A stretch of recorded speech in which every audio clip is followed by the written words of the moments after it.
Hey folks, it's JT. Hope you're all doing well today. And I wanted to talk about something. Recently we had really bad tornadoes go through Kentucky, and a lot of families uh, got hurt, and some people got killed by it. And uh, you know, you should prepare for a disaster, no matter if it's man-made or natural. Snowstorms, flooding, high windstorms, anything like that. And it's not too hard to prepare for it. My grandma, when I was a kid, she used to say, "I'm going to my stores." And as a kid, I really didn't know what that meant.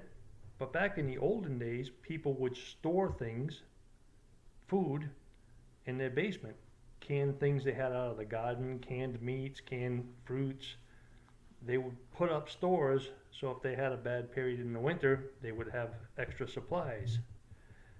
And regardless if you're an RVer or if you live in a stationary house, sticks and bricks, you should put aside a little something so that if you're stuck in your RV or you're stuck in your house for any amount of time, that you won't be worried about it. You won't have to rush to the store or try to beat the crowds. You'll be safe and secure where you are until it blows over. So I just want to give you a couple of examples here of some of the types of stores that we keep.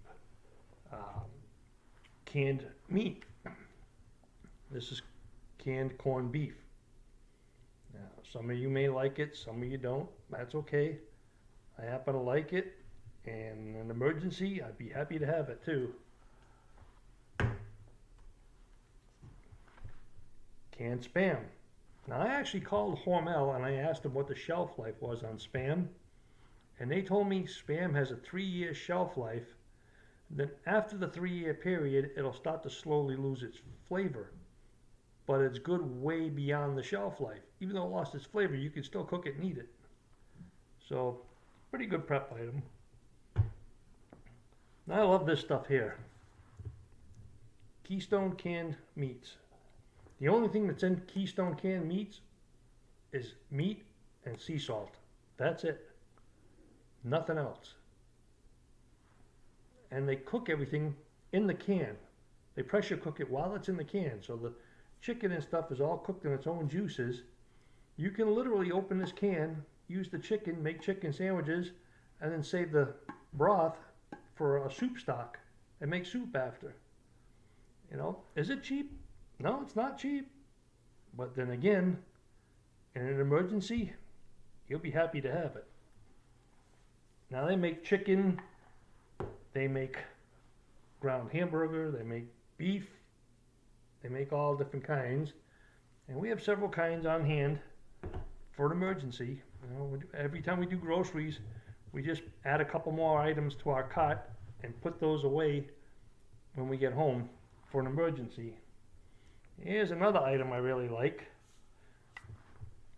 B&M brown bread in the can. Now this is raisin bread. They have the regular brown bread too. But hey, in an emergency, you'd be happy to have it.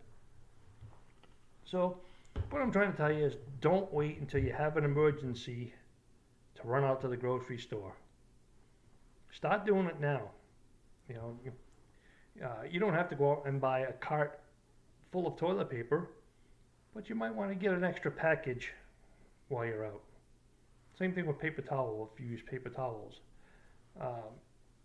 Any kind of hygiene products. When you go grocery shopping, just add an extra can or two to your pantry, and then you'll be covered if something happens. Joanne and I went grocery shopping today, and I threw another can of spam and another can of Keystone chicken into the cart. Really didn't cost us that much extra, and it adds to our emergency pantry. Well, folks, thanks for listening. Thanks for listening. I hope you all have a great new year, and God bless you all. Take care.